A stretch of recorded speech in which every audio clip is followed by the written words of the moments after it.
So we're looking at the seven dispensations, and we'll look at the dispensation of innocence.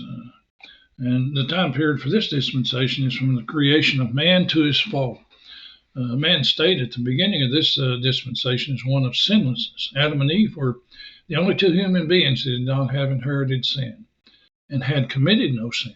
Adam was created in the image of God in Genesis 1:27 and was perfect and in a state of innocence. But when he disobeyed God, he brought sin and death into the world, according to Romans chapter 5, verse 12. Their responsibility in this dispensation was to obey God. That's in Genesis chapter 1, verses 26 through 28, and chapter 2, verses 15 through 17. Adam had a choice to obey God and live, or to disobey God and eat of the fruit of the tree and die. Also, Adam's failure was his disobedience. In Genesis chapter 3, verses 1 through 6, he followed Eve and ate of the fruit of the tree, knowing that he was disobeying God. In 1 Timothy chapter 2, verse 14. In Genesis chapter 2, verse 17, we see that his responsibility was to not eat of the tree of good and evil.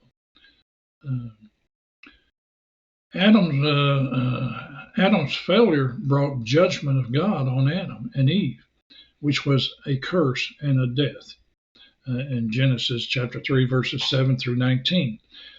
God showed mercy by the promise of a Redeemer, which is Jesus Christ, by killing an innocent animal and providing skins to cover their sin. That's in Genesis chapter 3, verse 15. The killing of animals introduces the principle, without the shedding of blood, there is no remission of sin, which would be later explained in Hebrews chapter 9, verse 22. Adam had a choice in this dispensation to obey God and live, or to disobey God and die. Today, we have a similar choice: to choose Christ and live, or to refuse Christ and be cast into a lake of fire. So the Edenic covenant is related to this dispensation, and there are 8 covenants. 4 of these are between God and individuals, and 4 are with groups of people.